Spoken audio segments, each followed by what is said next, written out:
programang ito ay rated SPG. Striktong patnubay at gabay ng magulang ang kailangan. Maaaring may masiselang tema, lengguwahe, karahasan, sexual, horror o droga na hindi angkop sa mga bata. Buking na ang sikreto ng mag-inang Zoe at Moira. Alamin natin. Welcome back sa aking channel. Mga kaganapan sa abot kamay na pangarap. Napaka-intense nga ng mga kaganapan sa abot kamay na pangarap. Kalat na sa buong Apex na si Zoe na ang bagong CEO ng Apex, kasabay ng pagbalik ni Annalyn bilang doktor ng Apex. Ngunit isang napakalaking pagsisisi para kay RJ ang pagbaba niya sa pwesto bilang CEO ng Apex. Nang dahil sa kanya ay mas lalong lumala ang ugali ni Zoe at Morgana. Pagdating kay Lynette at Annalyn, inumpisahan na rin nila na magrena-renahan sa buong Apex. Sinubukang alilain ni Zoe si Annalyn. Sinabi ni Zoe na sa banyo na ang bagong trabaho nitong si Annalyn simula ngayon. Hindi naman pumayag si Annalyn dahil hindi naman raw trabaho ng isang doktor ang maglinis ng banyo ng ospital. Dahil hindi sinunod ni Annalyn ang gusto nitong si Zoe, ay nagalit si Zoe kay Annalyn. Nang talikuran na ni Annalyn si Zoe, ay bigla na lang niyang hinatak si Annalyn pabalik sa kanya. Dahilan para makaharap muli si Annalyn kay Zoe.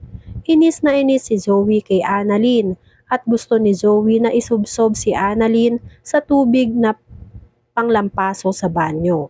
At nang tangkang hawakan na ni Zoe si Annalyn para isubsob ay biglang may sumabunot patalikod kay Zoe. Napaaray si Zoe sa sobrang sakit ng pagsabunot sa kanya.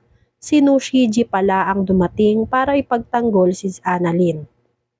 Gigil na nagsalita si Nushiji na hello bagong CEO ng Apex. Sabay lublob nga ni Nushiji kay Zoe sa tubig panglampaso. Nagimbal si Annalyn at napabigkas na lang si Annalyn ng pangalan ni Nushiji. Nag-hello naman si Nushiji kay Annalyn. Ramdam na ramdam ni Annalyn ang gigil ni Nushiji kay Zoe. Hindi alam ni Annalyn kung ano ang gagawin niya.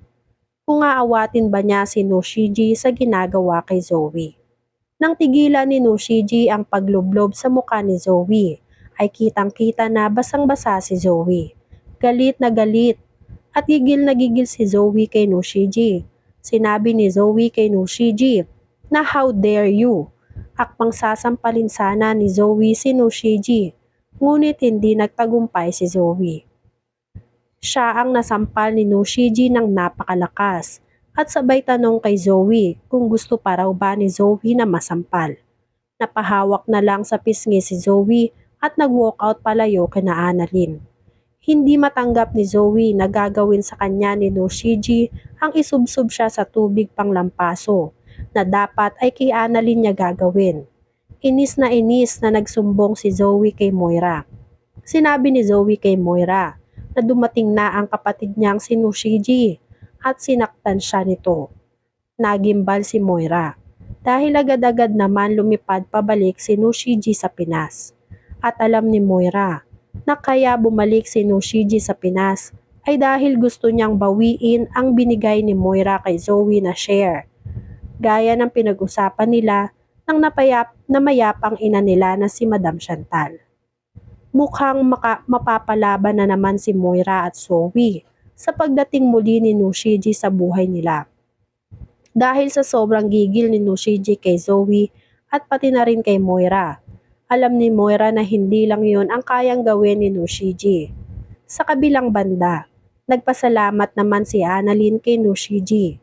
Kung hindi raw dumating si Nushiji ay malamang na siya ang nalublob ni Zoe sa tubig panglampaso sa banyo. Pero nagtataka pa rin si Annalyn kung bakit grabe ang gigil ni Nushiji kay Zoe. Kaya nagtanong na si Annalyn. Sumagot naman si Nushiji na may inagaw sila Zoe na para kay Nushiji talaga. Kaya kailangan niya raw mabawi yun sa kanila. Nagtataka pa rin si Annalyn.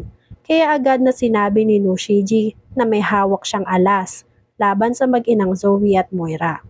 Kaya nanlaki ang mata ni Annalyn. Saka na daw sasabihin ni Nushiji kay Annalyn kapag nagawa na niya kung ano ang dapat niyang gawin. Pero sinisiguro raw ni Nushiji na magiging lalo si Annalyn kapag nalaman niya ang totoo.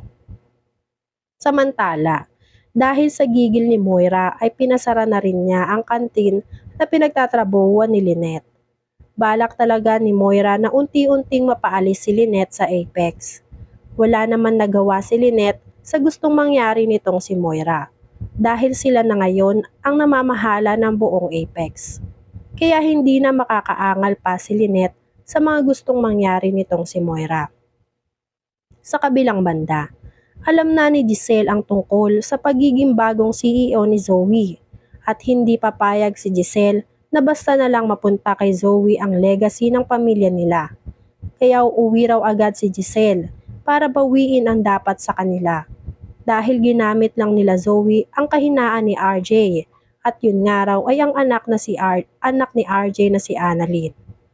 Sa kwarto naman ni Doc Carlos, habang nag-uusap si Nurse Evan at Nurse Karen, bigla na lang dumilat si Doc Carlos. Gising na muli si Doc Carlos, ngunit hindi siya nagpahalata. Ayaw pa ni Doc Carlos na makulong. Kaya naman pipilitin ni Doc Carlos na magpanggap para manatili pa siya sa Apex at makapagplano pa ng mga kasamaan. Hinarap naman na ni Nushiji si Moira, pati na rin si Zoe tungkol sa paglipat ni Moira ng share ni Morgana kay Zoe. Pangalan raw ni Nushiji ang share na inilipat kay Zoe. Kaya hindi raw pwede na mapunta na lang yon kay Zoe basta-basta na lang. Pinaglaban ni Moira na siya ang humarap at pumirma bilang Morgana Go dito sa Apex. Kaya si Moira lang daw talaga ang may-ari ng share, hindi si Nushiji. Palaban na sumagot si Nushiji na siya raw ang totoong Morgana Go. At kaya raw niyang lumantad para sabihin ang sikreto nitong si Moira. Dahil sa nangyari, nagplano si Nushiji na unahan na kung anuman ang binabalak sa kanya ni Moira. Dahil sigurado raw si Gilbert na may pinaplano na si Moira dito kay Nushiji, na tiyak ay patatahimikin ni si Nushiji gaya ng mga nakaalam ng sikreto nilang mag-ina. Pero hindi naman papayag si Nushiji at mag-unahan na lang raw silang dalawa sa finish line. Handa na nga si Nushiji na ibunyag lahat kay Annalyn nang nalalaman niya tungkol sa mag-inang Moira at Zoe. Ngunit nang akbang sasabihin sana ni Nushiji kay Annalyn lahat ng totoo, ay bigla na lang dumating si Olga. Alam ni Nushiji na magsusumbong si Olga sa amo niyang si Moira. Pero hindi natatakot si Nushiji. Kayang-kaya niya raw harapin si Moira. Sino kaya ang mananaig kay Moira at Nushiji? Mabawi pa kaya ni Nushiji lahat ng share niya sa Apex?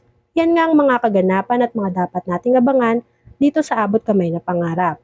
Kung gusto nyo pa ng mga ganitong klaseng video, ay mag-subscribe at i-like itong video na to. Maraming salamat po. I got you!